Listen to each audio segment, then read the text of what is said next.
The emergency pods screamed through the burning atmosphere of Drakmor Prime, their heat shields glowing white-hot as they plummeted toward the alien world below. Inside Pod 847, 7-year-old Marcus Chen clutched his stuffed dragon toy against his chest, tears streaming down his face as the automated voice counted down to impact. "Mommy," he whispered into the empty space, but his parents were gone. The Void Reapers had made sure of that when they attacked the colony ship New Horizon. Out of 8,000 souls aboard, only the children in the emergency pods had escaped.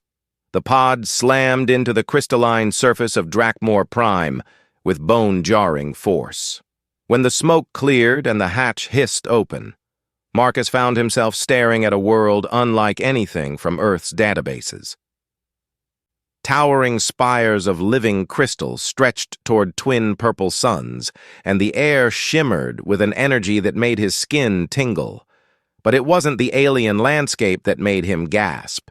It was the creature perched on a nearby crystal formation, watching him with ancient, intelligent eyes. The dragon was massive, easily the size of a transport shuttle, with scales that shifted color like oil on water. Its head alone was larger than Marcus's entire pod. And when it spoke, the words formed directly in his mind. "Another youngling falls from the sky," the dragon's mental voice rumbled with amusement. "How curious. What manner of creature are you, little one?" Marcus should have been terrified. Every instinct should have told him to run. Instead, he felt an odd sense of calm wash over him. He held up his stuffed dragon toy, comparing it to the magnificent being before him. "You look like Mr. Snuggles," Marcus said simply.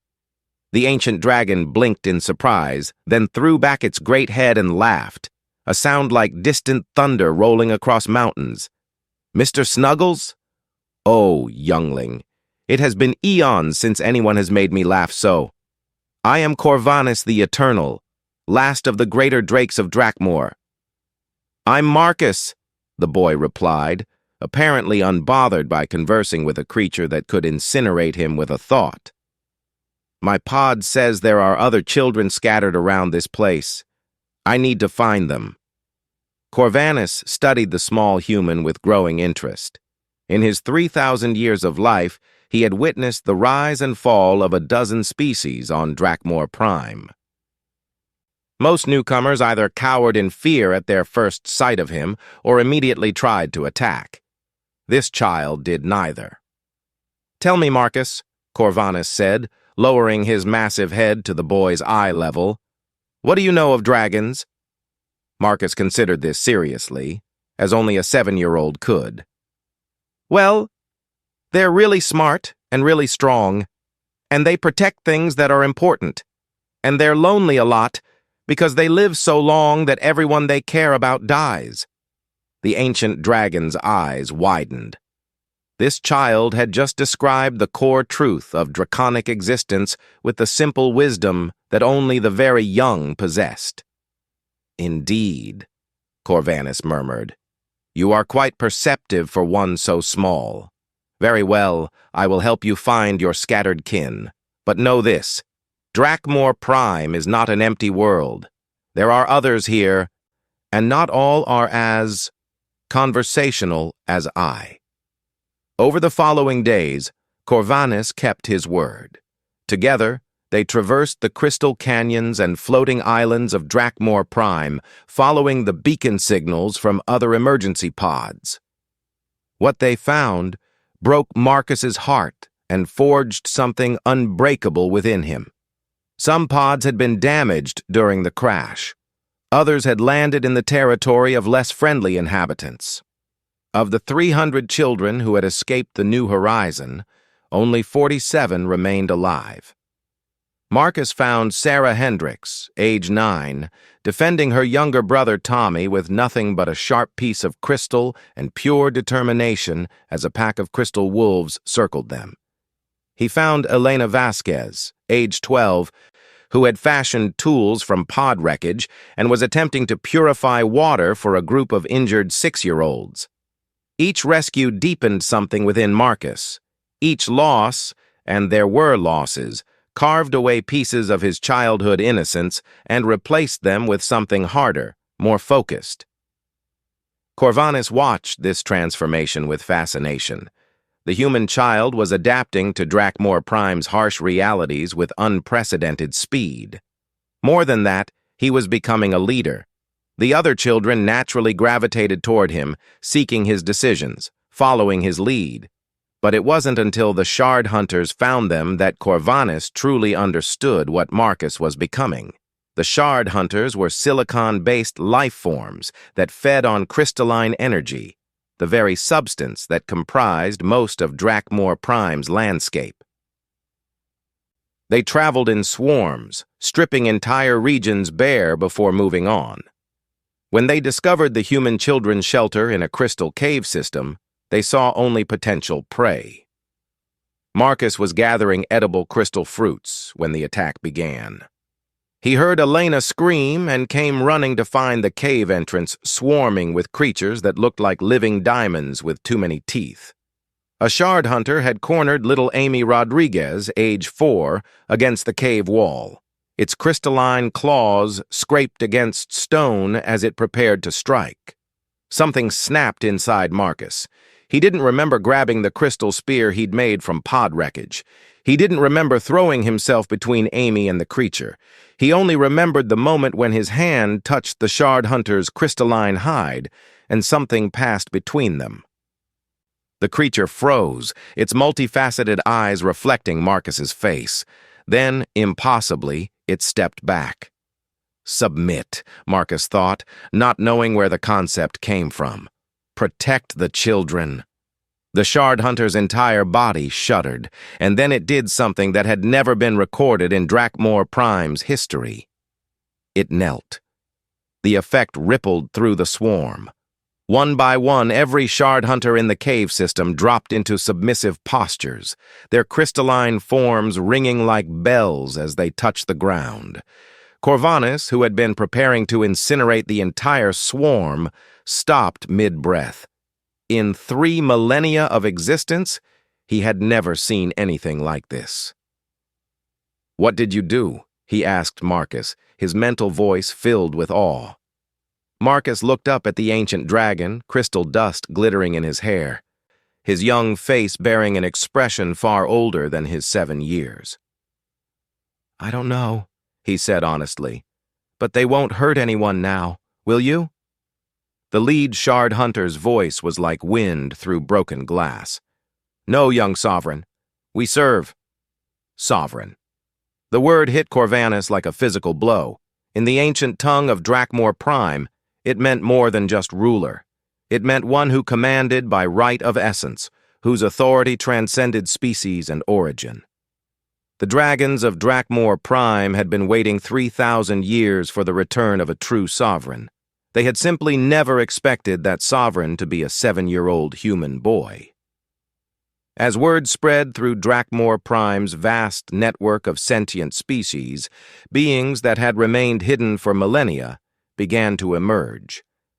The stone shepherds, who guided the floating islands through their aerial migrations. The void whispers, incorporeal entities that existed in the spaces between reality.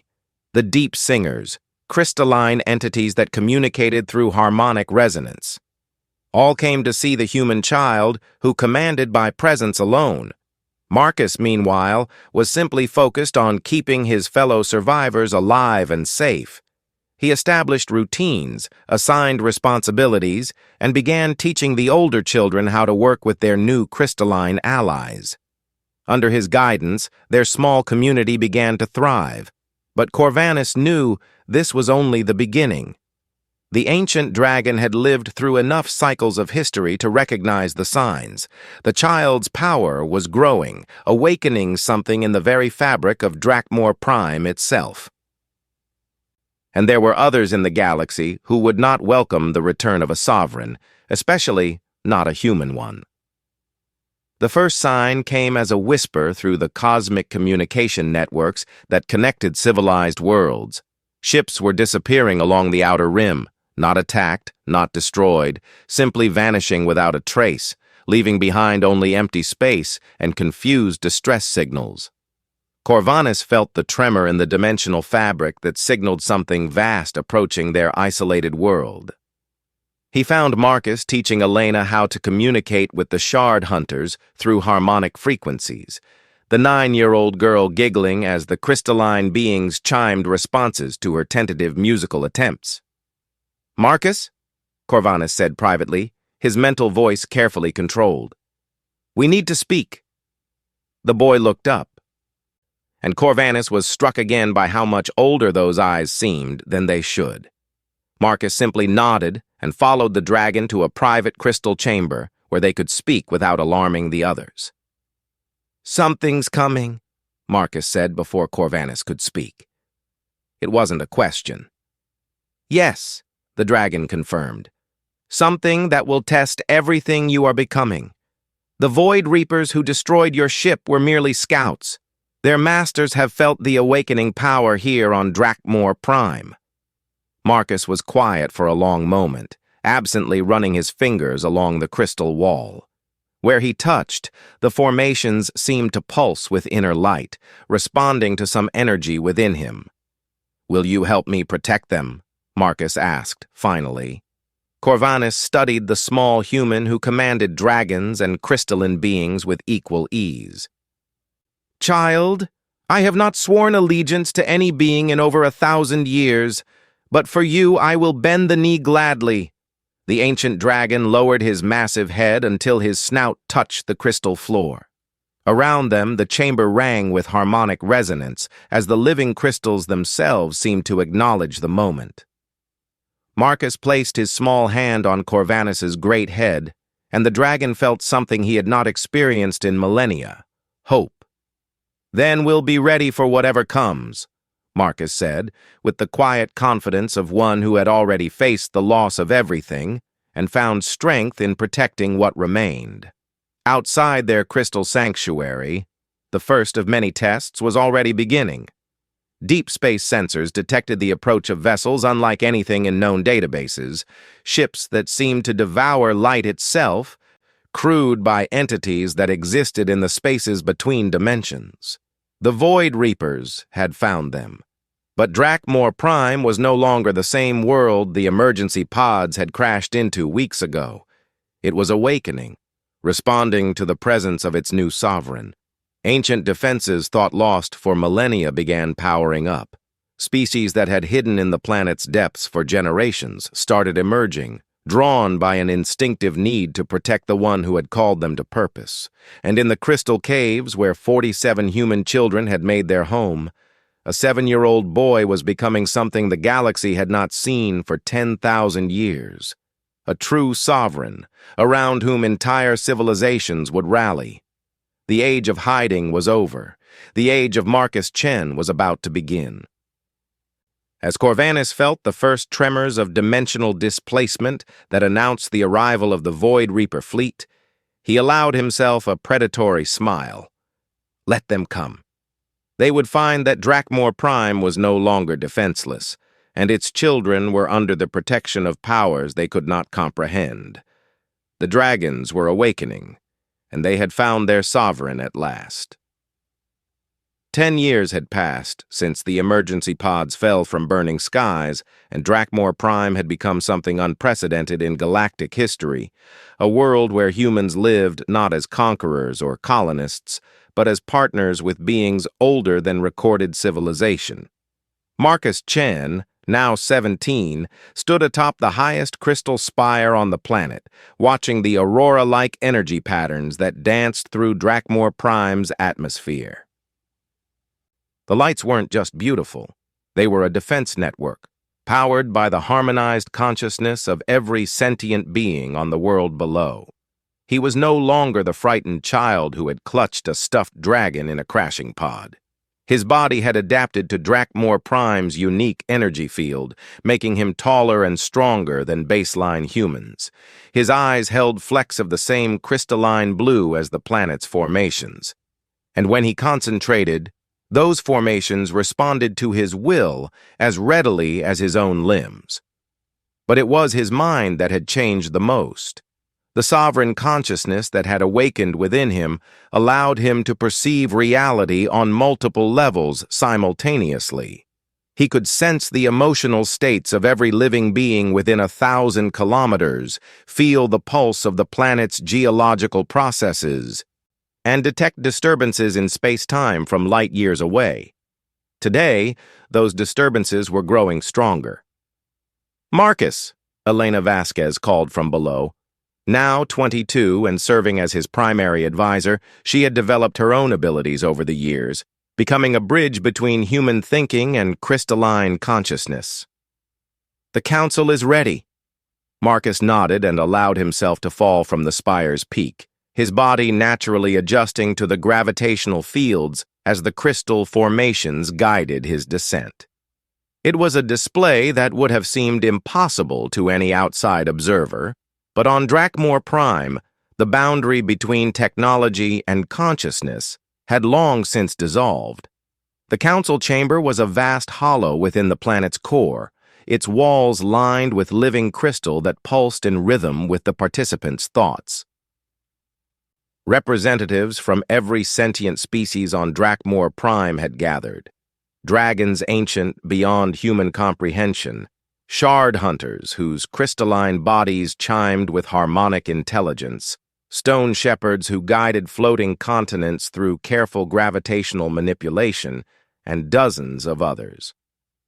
At the chamber's center sat the surviving humans from the New Horizon, no longer children but adults who had grown up in partnership with cosmic forces.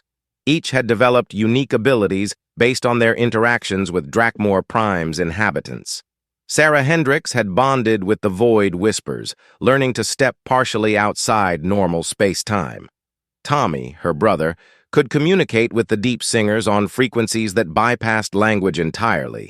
Amy Rodriguez. Once the terrified 4-year-old Marcus had saved from shard hunters, now served as their primary translator and could reshape crystalline matter with her thoughts. But all of them looked to Marcus, and had for years. Not because he demanded it, but because the sovereign consciousness within him naturally harmonized their diverse abilities into something greater than the sum of its parts. Corvanus, now bearing the formal title of First Drake, spoke first. His voice had long since shifted from private mental communication to the harmonic resonance that all of Drakmor Prime's inhabitants used for council sessions. "The disturbances grow stronger," his words rang through crystal and consciousness alike. "Our long-range sensors detect massive fleet movements in 7 sectors. The hegemony grows bold." Marcus felt the ripple of tension that passed through the assembled beings. The galactic hegemony, an alliance of species that viewed humans as an upstart race suitable only for subjugation, had spent the last decade consolidating power while Drakmor Prime remained hidden behind its dimensional shields. But hiding was no longer an option. "Show me," Marcus said simply. The chamber's central crystal began displaying images gathered by sensors scattered throughout local space. What they revealed made even the ancient dragons stir uneasily. Hegemony fleets weren't just moving, they were converging. Hundreds of ships from a dozen species, all heading toward the outer territories where other human colonies struggled to survive. Worse, these weren't standard military vessels. They were equipped with technology designed specifically to counter human adaptability. Weapons that targeted not just bodies, but consciousness itself. "They've learned," Elena observed quietly. "After the colonies at New Terra and Haven's End fought back, the hegemony developed countermeasures." Marcus studied the tactical displays with growing anger. New Terra, where human children were being trained as slave soldiers. Haven's End, where entire families had been processed into biological components for hegemony war machines.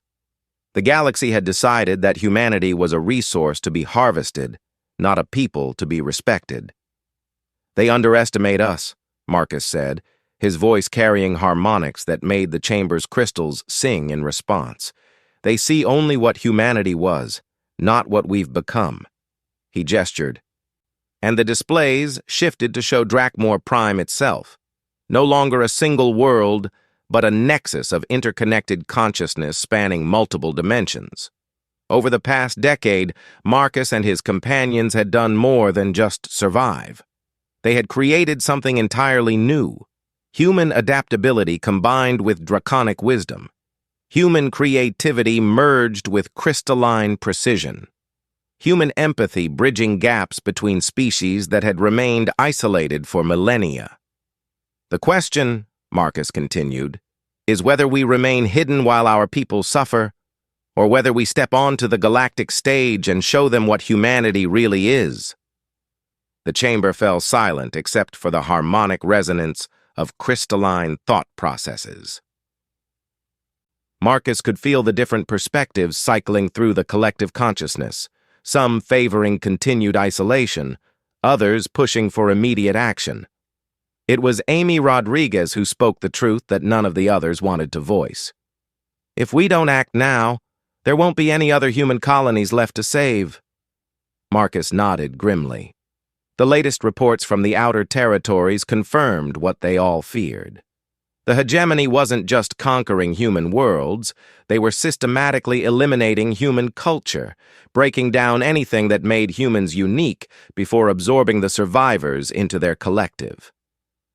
"Corvanis," Marcus said, turning to the first Drake, "how many of your kin would answer a call to war?"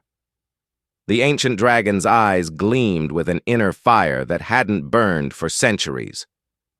"All of them, Sovereign. The greater drakes of 17 worlds have waited long for a cause worthy of their wrath." Marcus felt the other species in the chamber responding similarly. The shard hunters vibrated with harmonic eagerness. The stone shepherds rumbled with gravitational displacement that indicated their massive forms were already preparing for movement. But Marcus also sensed something else through his expanded consciousness: doubt. Not about their ability to win, but about the cost of revealing themselves. "Speak freely," he said to the chamber at large. "What concerns you?" It was one of the void whispers who answered, its words forming directly in the space between thoughts. "Once we act openly, the isolation that has protected us ends forever. We become part of the galactic conflict." "We're already part of it," Sarah Hendricks replied, her own experiences with interdimensional travel lending weight to her words. "Every day we wait, more humans die, more worlds fall." Marcus stood and walked to the chamber's center, placing his hands on the primary crystal formation. Immediately, the entire chamber filled with his perception, a view of local space that extended across hundreds of light years, showing not just physical locations, but the flow of consciousness, the patterns of cause and effect that determined the fate of civilizations. "Look," he said simply. What he shared with them was a vision of two possible futures. In the first, Drakmor Prime remained hidden while the hegemony systematically eliminated human presence from the galaxy. Within 50 years, humans would exist only as slaves, their culture and identity erased. In the second future, Drakmor Prime emerged as a power unlike anything the galaxy had seen, not through conquest, but through alliance.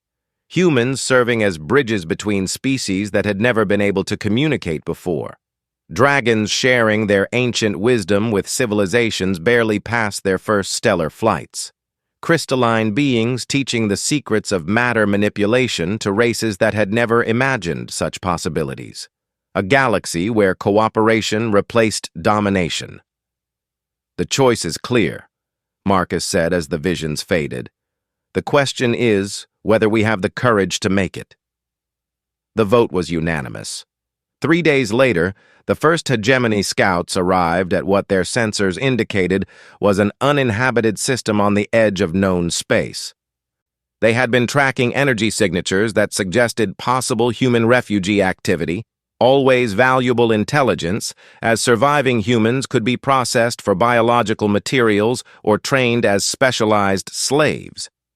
What they found instead was Drakmor Prime dropping its dimensional shields for the first time in over a decade.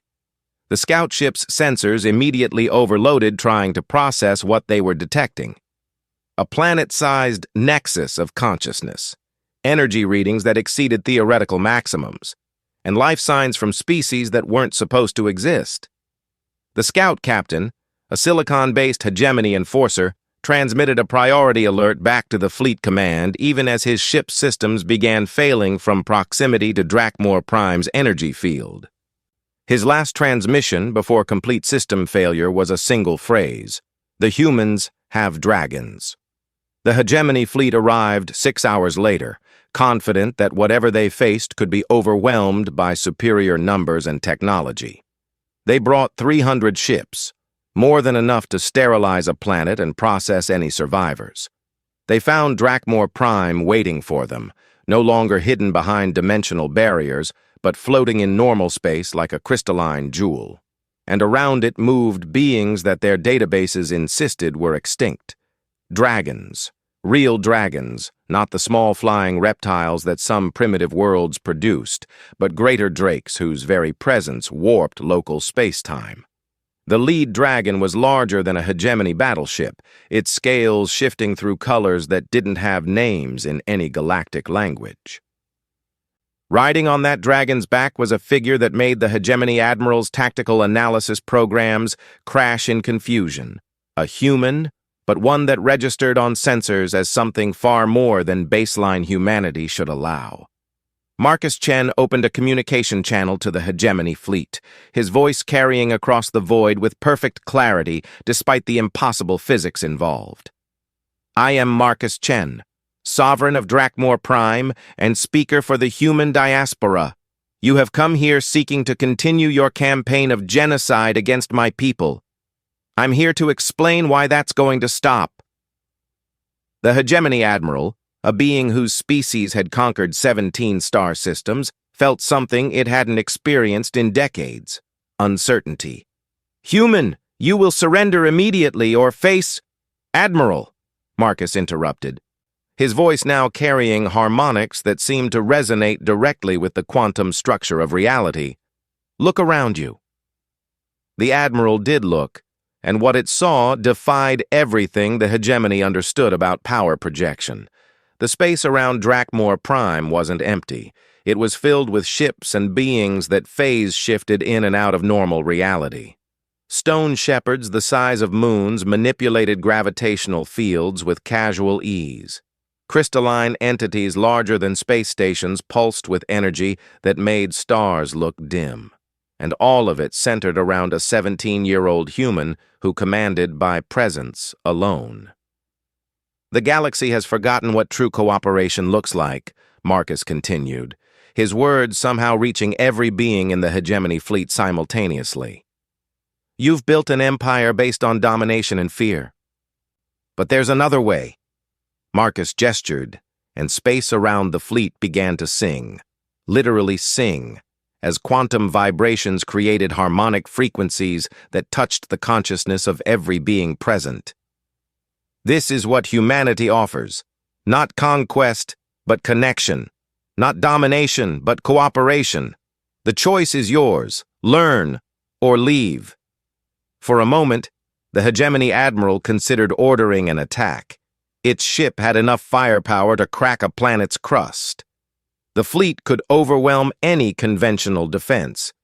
But nothing about this situation was conventional. The human floating in space without protective gear, commanding dragons and reality itself, was clearly no longer bound by conventional physics, and the growing awareness that attacking might result in facing beings that could manipulate fundamental forces made the admiral reconsider. "This is not over, human," the admiral transmitted. "The hegemony will return with greater force." Marcus smiled, an expression that somehow conveyed both sadness and absolute confidence. "You're welcome to try. But next time you come, you'll find that other human worlds have learned what we have to teach. The age of easy victims is over." The hegemony fleet withdrew, but Marcus knew this was only the beginning. Word would spread throughout the galaxy that humans were no longer helpless refugees. Some would seek alliance. Others would seek to destroy what they couldn't control. But as he felt the consciousness of every being on Drakmor Prime harmonizing around him, Marcus also knew they were ready. The boy who had clutched a stuffed dragon in a falling pod had become something the galaxy had never seen, a bridge between species, a focal point for cooperation across the vast darkness of space. The myth was becoming reality, and the galaxy would never be the same. 5 years had passed since the hegemony's first encounter with Drakmor Prime, and the galaxy had split into 3 distinct factions. The hegemony, now united by fear of what humanity had become, controlled nearly half of known space through increasingly brutal methods. The free worlds, inspired by rumors of human-alien cooperation, fought desperate holding actions against overwhelming odds. And at the center of everything, growing stronger each day, was the sovereignty of Drakmor Prime. Marcus Chen, now 22, no longer looked entirely human. His transformation had accelerated over the years as his consciousness expanded to encompass not just Drakmor Prime, but the network of worlds that had joined his growing alliance. His eyes held depths that seemed to reflect the cosmos itself, and his presence bent reality in subtle ways that made even ancient dragons pause in respect. He stood now in the Grand Assembly, a structure that existed simultaneously across 17 dimensions, allowing beings from vastly different planes of existence to meet in shared space. Around him sat representatives from 43 species and over 200 worlds, all united under the principle that consciousness itself was sacred, regardless of the form it took. But today's gathering was different. Today, they faced the greatest threat the galaxy had ever known. "The hegemony has found the Devourer ships," Elena Vasquez reported, her voice carrying through both normal space and quantum entanglement to reach every delegate simultaneously. Now 27 and bearing the title of First Speaker, she had developed abilities that made her a perfect conduit for interdimensional communication. A ripple of fear passed through the assembly. The Devourer ships were relics from the last galactic war, 10,000 years past. Weapons designed not just to destroy worlds, but to consume the consciousness of everything they encountered, feeding that stolen awareness to AI systems of unimaginable malice. "How many?" asked Thexara the Crystalline, her thoughts manifesting as harmonic frequencies that translated seamlessly across species barriers. 7 ships confirmed, Elena replied grimly. Intelligence suggests they're planning to deploy them against the free world strongholds at Kepler Station and New Geneva. Marcus felt the collective horror that passed through the assembly. Kepler Station housed 3 million refugees from conquered human colonies. New Geneva was home to the largest coalition of human and alien scientists working on consciousness transfer technology. Both worlds represented hope for billions of beings throughout the galaxy. If the Devourer ships reached them, those souls wouldn't just die, they would be consumed, their consciousness trapped forever within machines designed to cause maximum suffering. "We have to stop them," Sarah Hendricks stated flatly. Now an accomplished reality walker who could step between dimensions at will, she had spent years documenting hegemony atrocities across multiple planes of existence. "Whatever it takes." Marcus studied the tactical displays floating in the assembly's central space. The math was brutal. The Devourer ships were escorted by the largest fleet the hegemony had ever assembled, over 1,000 vessels crewed by beings bred specifically for warfare. Even with all of Drakmor Prime's allies, they would be outnumbered 50 to 1. "The dragons are ready," rumbled Corvanus, his ancient voice carrying harmonics that spoke of barely contained fury. At 3,000 years old, he remembered the last time Devourer ships had been deployed, and the screams of consumed consciousness still echoed in his nightmares. "Every greater drake in 17 systems has answered the call. We will not allow such abominations to darken the stars again." Marcus nodded. feeling the weight of decision settling on his shoulders.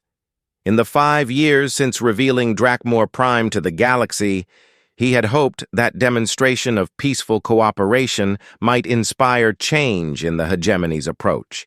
Instead, it had only made them more desperate, more willing to employ weapons that violated the basic principles of conscious existence. "There's something else," Amy Rodriguez spoke from her place among the human delegates. Now bearing the title of Crystal Singer, she had developed the ability to reshape matter at the molecular level through harmonic resonance with crystalline matrices. "Our deep space monitors have detected energy signatures moving toward the galactic core." The assembly fell silent. The galactic core was forbidden territory by universal agreement, home to forces so ancient and powerful that even the dragons spoke of them only in whispers. "What kind of signatures?" Marcus asked, though part of him already knew the answer. Amy's expression was grim. "The Devourer ships aren't just weapons, Marcus. They're keys. The hegemony is trying to wake up the entropy engines." The horror that swept through the assembly was so intense that several delegates from more sensitive species actually fled to other dimensions. The entropy engines were the ultimate weapons from the previous galactic civilization, devices that could unravel the fundamental forces that held reality together. If the hegemony succeeded in activating them, they wouldn't just conquer the galaxy. They would end it, consuming everything in an orgy of destruction that would leave only empty void behind. Marcus closed his eyes and extended his consciousness across the vast network of minds that comprised his growing empire. From the crystal caves of Drakmor Prime to the floating cities of Nexus 7, from the deep ocean worlds where the Leviathan mines dwelt to the gas giants where energy beings danced between storms. All of it connected through the quantum consciousness network that he served as a focal point for. The responsibility was staggering.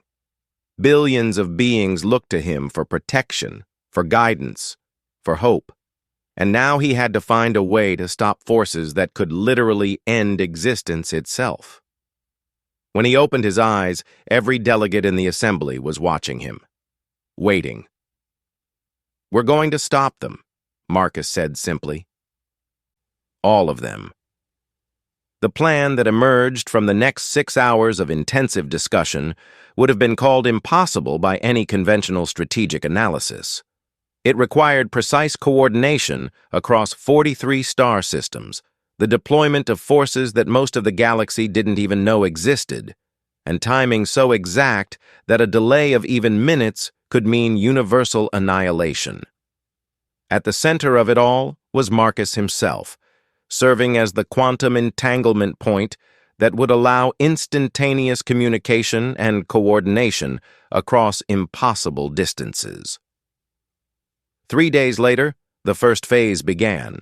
The hegemony fleet escorting the Devourer ships detected incoming vessels as they passed through the neutral zone, a region of space that had remained unclaimed due to its unstable gravitational fields. What appeared on their sensors as a small raiding force was actually the vanguard of the largest Alliance fleet ever assembled. Leading the charge was Corvanus himself, his ancient body wreathed in energies that bent space-time around him. Behind him flew the greater drakes of 17 worlds, beings whose very presence in normal space caused reality to fluctuate. Alongside them moved ships that defied conventional classification, crystalline vessels that existed partially in other dimensions, gravity-sculpted structures piloted by the stone shepherds, and bioships grown rather than built by species that had mastered the fusion of consciousness and matter. At the fleet's heart was a vessel unlike anything in galactic history. The Harmony appeared to be a simple human ship, but it had been grown from living crystal and dragon scale, its hull inscribed with equations that described the fundamental nature of consciousness itself.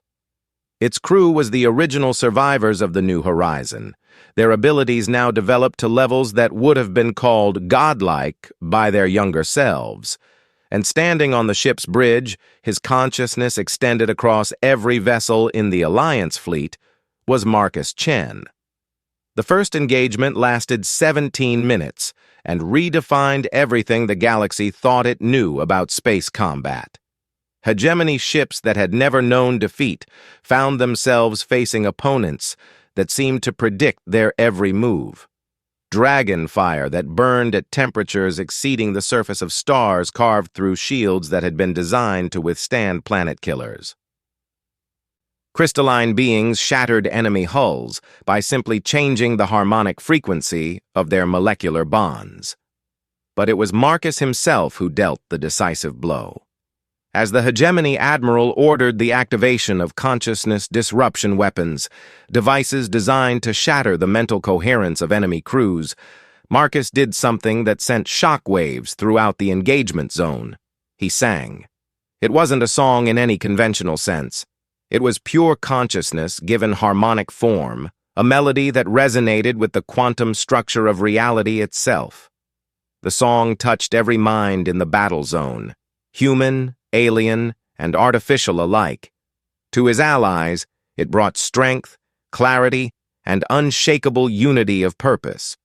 To the Hegemony forces, it brought something they had never experienced before, perfect understanding of what they were doing. For the first time in their existence, every being in the Hegemony fleet truly comprehended the suffering they had caused. They felt the pain of every consciousness they had destroyed, experienced the fear of every being they had enslaved, understood the horror of the weapons they were preparing to unleash. The effect was immediate and absolute. Across the Hegemony fleet, crew members began laying down their weapons. Ship after ship powered down its systems and transmitted surrender signals. Even the most brutal enforcers found themselves unable to continue their mission when faced with the full weight of their actions. But the Devourer ships themselves were immune to such appeals to conscience. Their crews were no longer truly alive, their consciousness having been consumed years ago to power the vessel's horrific weapons systems.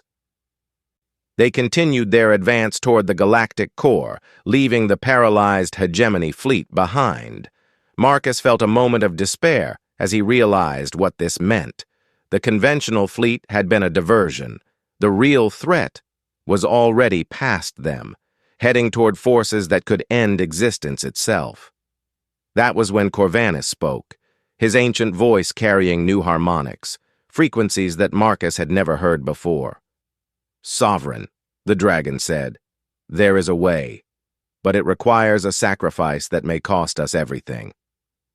Marcus looked at his oldest friend and ally, seeing something in the dragon's ancient eyes that made his consciousness shiver. "Tell me."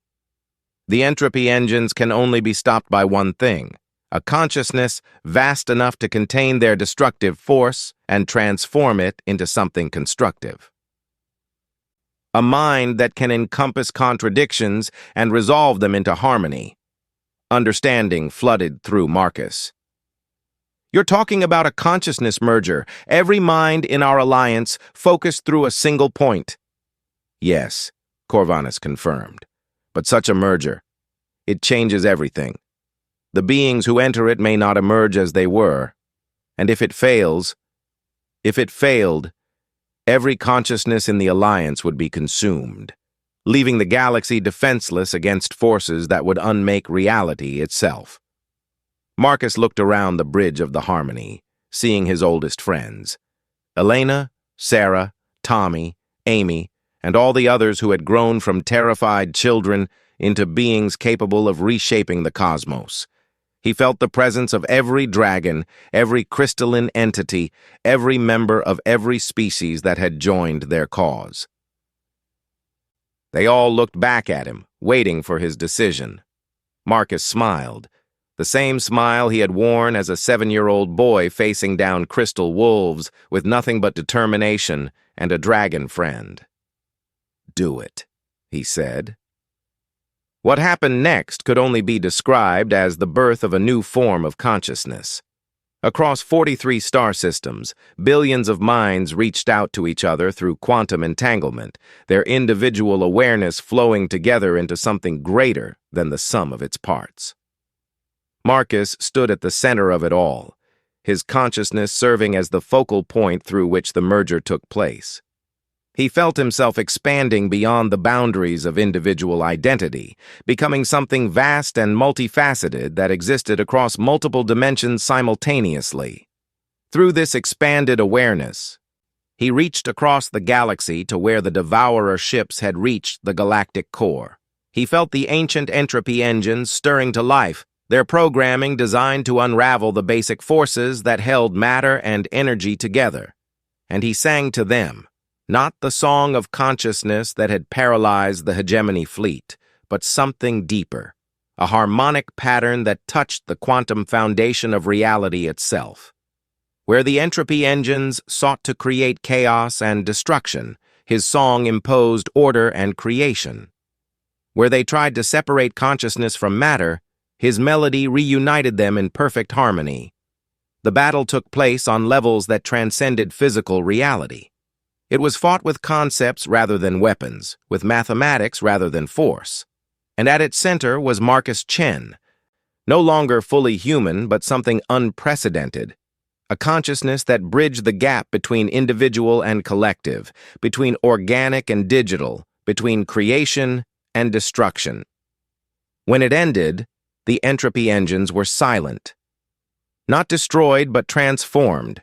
Their vast destructive potential converted into something that would nurture consciousness rather than consume it.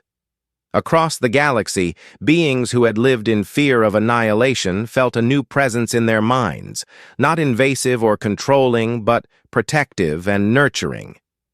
The quantum consciousness network that Marcus had created didn't dominate other minds, but connected them, allowing cooperation and understanding on a level that had never existed before. The hegemony, faced with the collapse of everything they thought they understood about power and control, simply stopped. Their fleets powered down, their weapons fell silent, their leaders, confronted with the overwhelming evidence that cooperation was more powerful than domination, began reaching out to former enemies with offers of peace. And on Drakmor Prime, in a crystal chamber beneath towering spires that now extended into other dimensions, the original survivors of the New Horizon gathered to witness something unprecedented. Marcus Chen still existed, but he was no longer confined to a single body. His consciousness manifested as patterns of light and energy that danced through the chamber's crystalline walls, touching each of them with warmth that spoke of unbreakable bonds forged in childhood and strengthened through trials that would have broken lesser beings. "Is it over?" Elena asked, her voice carrying wonder and uncertainty in equal measure. The answer came not just from Marcus, but from the vast consciousness network that he had become the heart of, a choir of billions of voices speaking in perfect harmony. "No," they said, and the word carried hope rather than threat. "Now it begins." Through the windows of the crystal chamber, they could see the results of what they had accomplished. Ships from dozens of species moved peacefully through Drakmor Prime's system, not as conquerors or supplicants, but as partners in something unprecedented. The aurora-like patterns in the planet's atmosphere now extended into deep space, forming a visible network that connected star system to star system. The galaxy had been transformed. Not through conquest or force, but through the simple recognition that consciousness itself was sacred, that cooperation was more powerful than competition, and that the bonds forged between unlikely allies could reshape reality itself.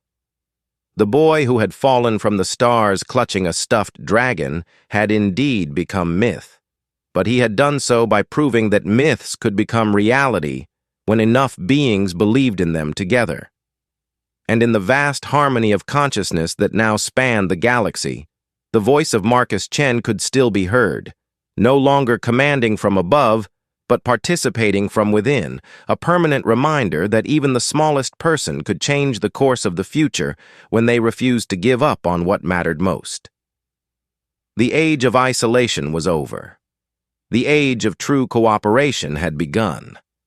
And throughout the cosmos, ancient dragons bowed not to a sovereign who ruled through power, but to one who led through love, a human who had shown them all that consciousness shared was consciousness multiplied, and that the universe itself was large enough to hold every dream that beings dared to dream together.